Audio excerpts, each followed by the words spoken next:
자, 우리 한번 더 할까요? 당신은 기적의 사람입니다. 이 더운 날씨 속에 살아서 이 성전에 올 수 있다는 그 자체가 기적인 줄 믿습니다.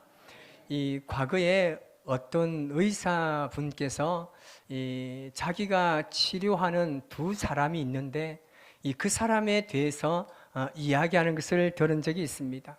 한 사람은 평생을 교회에서 충성하고 봉사하고 잘 섬기는 장로님이셨는데 그만 이 암에 걸려 병원에 찾아온 겁니다.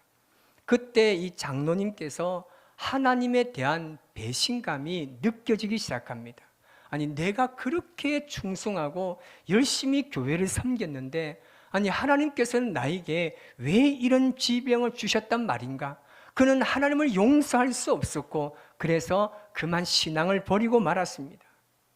그는 그를 찾아서 신앙을 권면하고 기도하는 사람들에게 화를 내고 짜증을 부리면서 돌아가라고, 다시는 내가 교회 가지 않는다고 그 사람의 권면도 다 거절해 버렸습니다.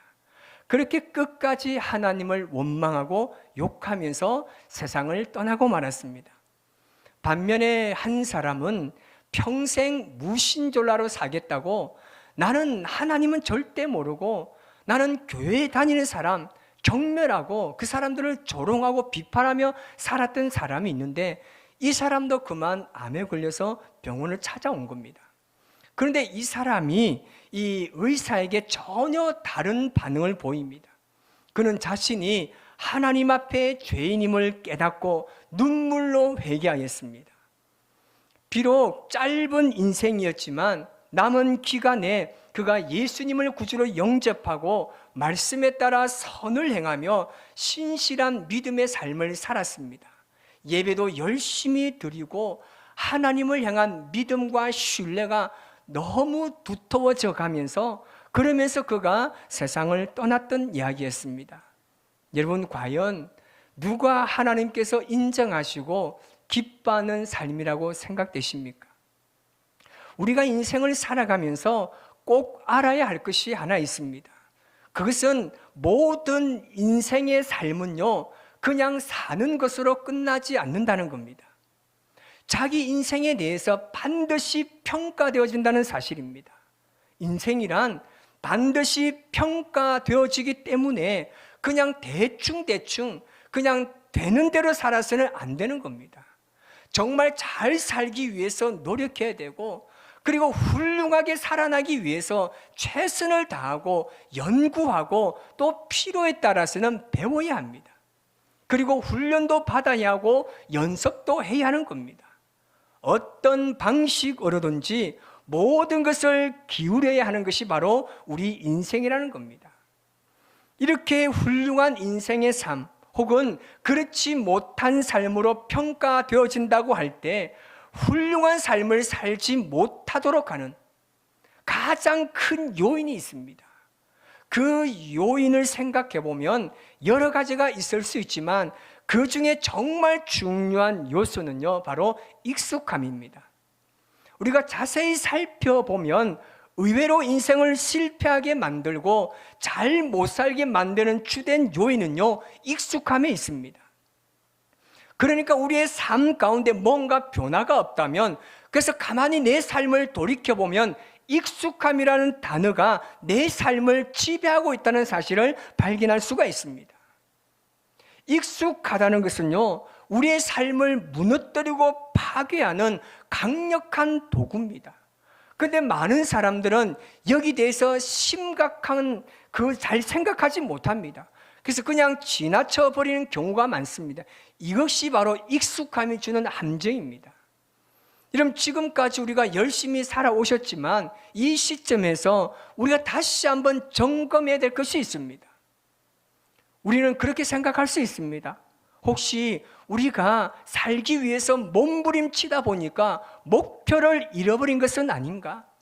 그 목표를 잃어버렸기 때문에 어떤 동력을 일으킬 만한 그 무엇인가의 부재로 인해서 열정이 식은 것은 아닌가? 다시 말해서 내가 지금 익숙함이라는 이 함정에 빠져서 내가 내 삶을 느슨하게 만들어가는 것은 아닐까? 그 생각 가운데 우리는 사실 조금 더 이러한 질문 속에서 삶을 되돌아보고 반드시 점검할 필요가 있습니다. 여러분, 대부분의 사람은 자신의 비전을 가지고 살아갑니다. 그런데 그런 비전을 가지고 살아가는 것 같은데 가다 보면 그 비전과 꿈이 점점 희미해지고 없어지는 경우가 있습니다. 그것은 왜 그러느냐 하면 마음이 나누어졌기 때문입니다. 그래서 뭔가 하다 보니까 중간에 어려움이 오니까 여러 가지 요인들이 나를 힘들게 하는 것이 있기 때문에 그래서 그것으로 인해서 목표를 잃어버리게 되는 것이고 그때부터 갈등과 혼란으로 인한 여러 가지의 마음들이 나를 지배하게 되는 것입니다. 여러분, 우리가 비전을 가지고 살아가지만 반드시 장애물을 만나게 되어 있습니다. 이것은 피할 수 없는 과정이나 마찬가지입니다. 그래서 우리에게 이 장애물을 이겨나가고 극복하는 힘이 필요합니다. 그래서 여러분, 힘이 없으면 비전을 성취할 수가 없습니다. 그런데 우리는 그 힘을 일컬어서 뭐라고 이야기하느냐면 바로 열정이라고 부르는 겁니다. 열정은요, 비전이 이루어질 때까지 계속 실천할 수 있도록 만드는 힘입니다. 그래서 열정의 사람만이 비전을 성취할 수가 있는 겁니다. 여러분의 인생에 목표만 있다고 해서 다 되는 것 아닙니다. 그 목표를 향해서 나가는 열정이 있어야만 그것이 진짜 제대로 살아가는 삶입니다. 만일 열정이 없다면 아무리 목표가 있어도 그 삶은 방황할 수밖에 없습니다. 이것이 우리에게 주는 가장 큰 해악은 뭐냐면 오늘이라는 현재를 살아내지 못하게 하는 겁니다.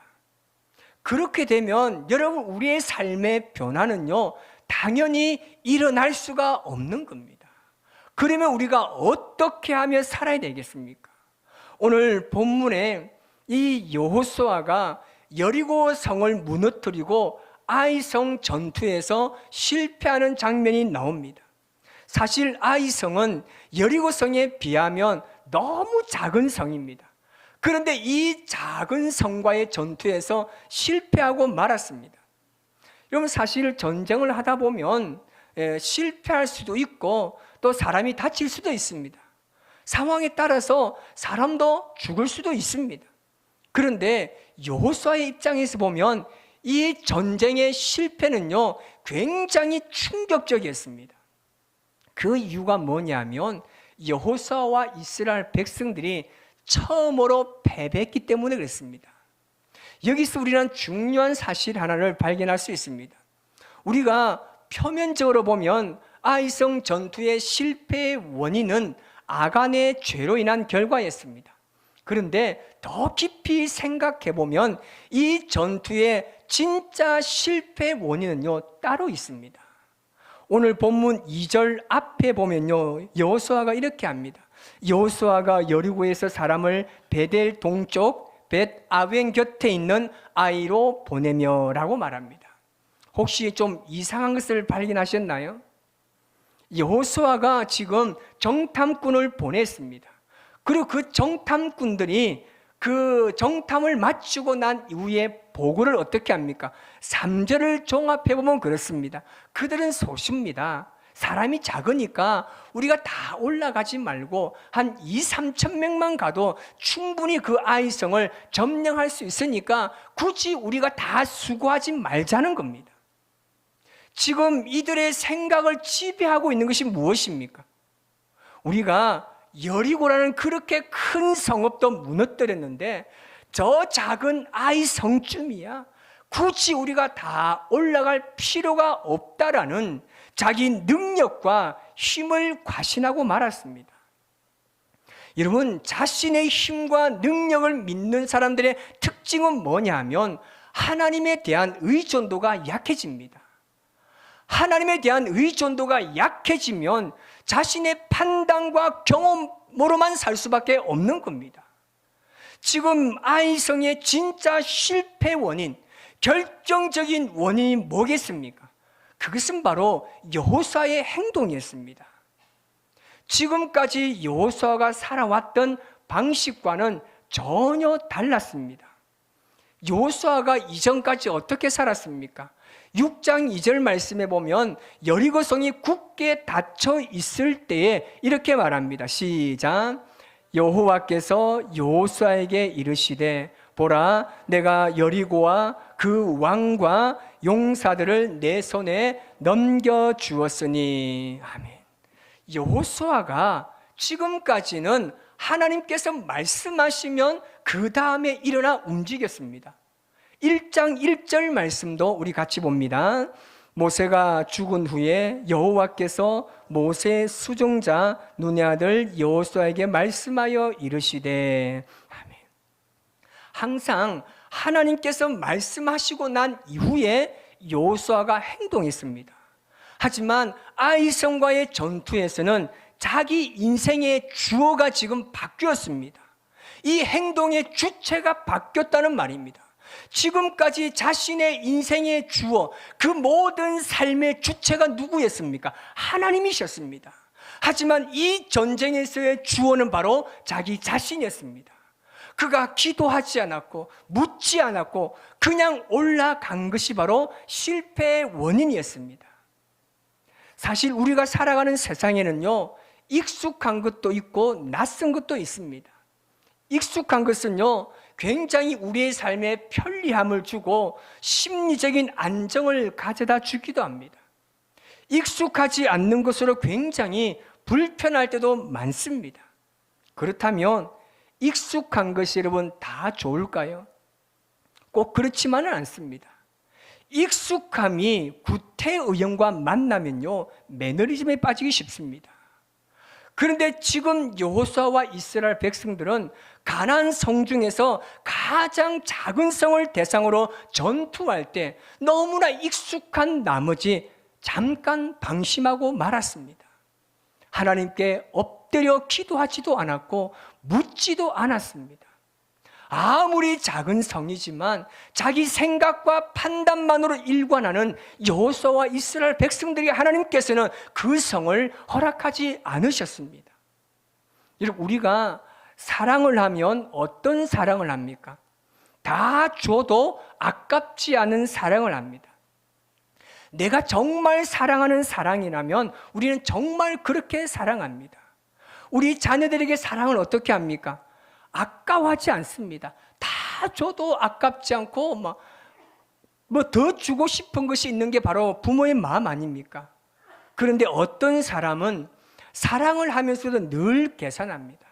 내가 이렇게 사랑을 베풀면 그런 나에게 어떤 사랑으로 반응해 올까라고 계산하면서 사랑합니다. 그러나 그런 사랑은 거래이지 진정한 사랑이 아닙니다.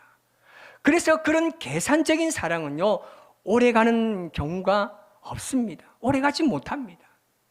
우리 남녀 간에 처음 사랑을 하면요, 굉장히 애틋하고 애절하게 사랑합니다. 우리 지금 어른들의 모습에는 잘 보이지 않지만 우리 청년들이 연애하는 모습 지켜보면요, 야, 정말 나도 그럴 때가 있었는데 정말 눈에서요 막 꿀이 뚝뚝 떨어집니다. 지금 우리는 정이 떨어지잖아요. 그런데 이 청년들의 눈빛을 보면요, 정말 그냥 말하지 않아도 꿀이 뚝뚝 떨어지는 거예요. 어떤 분이 이런 이야기를 들었습니다. 요즘 이 가정의 권력은 여성분들이 다 쥐고 있답니다. 동의하시나요? 이 남자분들의 이 동공이 아주 미세하게 움직이기 시작하는데, 사실 이 여성들이 권력을 쥘 수밖에 없도록 남자들이 성경에 따라 살지 못했습니다. 왜냐하면 베드로전서 3장 7절에 가보면 이 아내를 표현할 때 뭐라고 표현하느냐면 연약한 그릇이라고 표현합니다. 이 아내를 연약한 그릇으로 여겨야 되는데 남자들은 이 연약한 그릇과 같은 여자를 스댄처럼 다룬 거예요. 스댄에서 아시잖아요. 절대 안 깨져요. 던져도 안 깨지고 밟아도 안 깨지고 절대 안 깨집니다. 신혼 시절을 어떻게 했습니까? 정말 귀중한 도자기를 다루듯이 막 힘들다 그러면 힘들어, 내가 다 할게, 저기 가서 씌워, 내가 절대 물에 손 안 묻히게 할게, 막 그랬던 사람들이 이제 아내가 힘들다면 어떻게 합니까? 니만 힘드냐면서, 나도 힘들다면서, 거울 봐, 거울 봐, 내가 얼마나 힘든데. 막 강철로 만드는 거예요. 이게 무슨 결과겠습니까? 익숙함의 결과입니다. 너무나 당연하듯이 그렇게 생각하기 때문에 아주 가까이 있는 소중한 것을 잃어버리고 살아가고 있는 겁니다. 여러분, 작은 성공 뒤에 오는 교만이요, 얼마나 위험한지 알아야 합니다. 그래서 우리가 늘 기도하며 자신을 점검하며 살아야 합니다. 우리는 땅의 것으로 익숙해지면 곤란한 거예요. 이 땅의 것으로 계속 배불리고 채우면 하나님의 말씀이 들리지 않습니다. 여러분, 하나님의 말씀이 들리지 않는다는 것은 그리스도인으로서 굉장히 치명적인 겁니다. 원래 그랬으니까 그렇게 하면 되겠지라는 안일함이 익숙함으로 변질되어서 삶 자체가 무너지게 되는 겁니다. 오늘날 우리 그리스도인들의 이 마음의 중심을 잡지 못하고 왜 계속해서 흔들리겠습니까? 그 이유가 뭐겠습니까? 하나님의 말씀에 대한 담대함과 확신을 가지지 못하고 누군가에게 복음을 전하는 것도 두려워하며 영적으로 공허한 삶을 살고 있으면서도 그것을 깨닫지 못합니다. 그 이유가 무엇이겠습니까? 그 이유는 단 한 가지밖에 없습니다. 기도하지 않기 때문입니다. 기도하지 않으니까 영적인 공허함을 육신의 공허함으로 착각해서 자꾸 이 땅의 것을 소유하고 누리고 그것으로 만족하면 뭔가 다 잘 되어가고 있다고 생각하는 겁니다. 이 같은 상황을 해결하기 위해서 우리가 어떻게 해야 되겠습니까? 기도하면서 자신을 비워야 됩니다. 기도함으로 자신의 위치와 상황과 사명을 잘 분별해야 하는 것입니다. 이것이 문제 해결 방법입니다. 여러분, 이 비워짐의 목적은요, 한 가지입니다. 왜 자신을 던져 비워야 합니까? 더 좋은 새로운 뭔가를 위한 공간을 만들어내기 위한 겁니다. 나를 비워야 공동체에 그리스도의 평강이 찾아옵니다. 나를 비워야 신앙의 새로운 길이 열리는 겁니다. 나를 비워야 무한한 하나님의 세계를 경험할 수 있을 줄 믿습니다. 여러분, 이것이 우리를 살게 하는 겁니다. 이것이 우리의 영적인 방황을 끝내고 우리를 살리는 생명의 길이 되는 것입니다. 여러분, 좋은 직장이 여러분을 살리는 거 아닙니다. 밤낮없이 일한다고 해서 여러분을 살리는 거 아닙니다. 하나님의 말씀이 여러분을 살리는 줄 믿습니다. 하나님의 은혜가 여러분을 살린다고 믿음을 고백하시기 바랍니다. 무슨 일을 만나든지 내가 부족해서 그렇습니다. 내가 사랑이 더 부족해서 그렇습니다. 내 마음이 넓지 못해서 그렇습니다. 내가 교만해서 그렇습니다. 이렇게 나를 비우는 순간 교회가 살아나는 겁니다. 우리가 잘못 생각하는 것은 뭐냐 하면, 여러분, 비우는 것은요, 정리하는 게 아닙니다. 비우는 것은 완전한 비움입니다. 순서가 중요합니다. 비우고 정리하는 겁니다. 불필요한 것들을 비우고 나서 정리해야 됩니다. 그렇지 않고 정리하고 비운다고 생각하면 분명히 다 버리지 못하고 비우지 못합니다. 여호수아가 이전의 승리에 취해 있었습니다.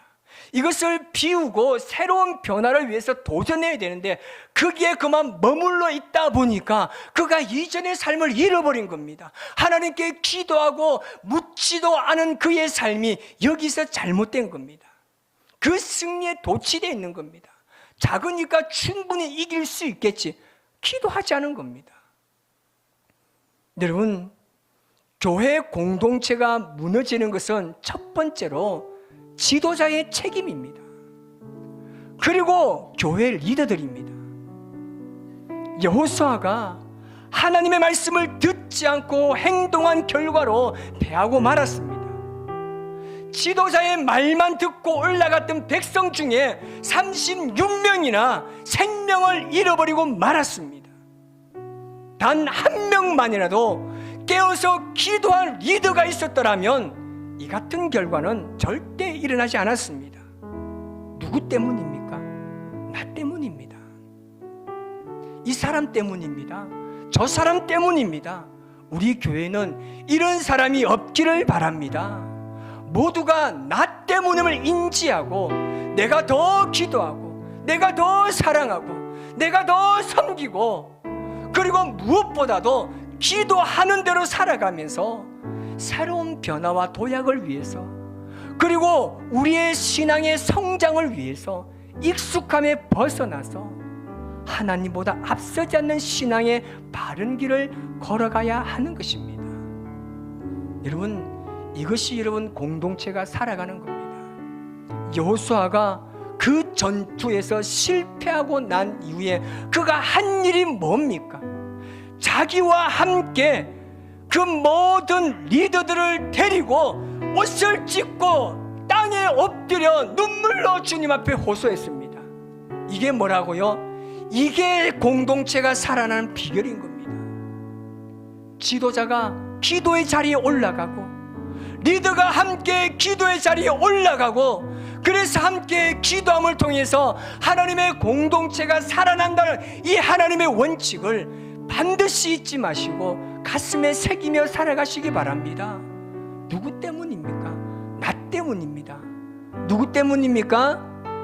오른손 들고 나 때문입니다. 시작. 누구 때문입니까? 나 때문이에요. 여러분, 이번 한 주간 내가 더 기도 많이 하겠습니다.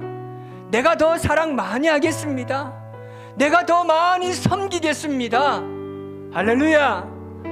그렇게 살아간다면 공동체는요, 여러분 실패할 일이 없습니다. 살아납니다. 지도자들이 기도의 자리에 눈물을 흘리며 기도하는데 백성들이 기도하지 않겠습니까? 지도자들이 하나님의 말씀대로 살아가려고 몸부림치는데 성도들이 따라가지 않겠습니까? 지도자가 돈에 쫓아가지 않고 명예에 쫓아가지 않고 말씀에 생명을 걸고 살아가는데 성도들이 돈 쫓아가겠습니까? 명예 쫓아가겠습니까? 말씀대로 살려고 하지 않겠습니까? 우리 교회가 이런 교회만 된다면 정말 하나님께서 기뻐하는 공동체가 될 줄 믿습니다.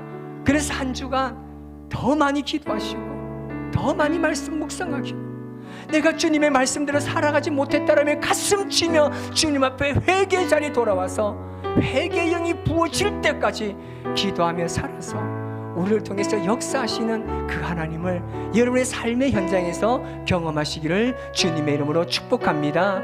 오늘 시간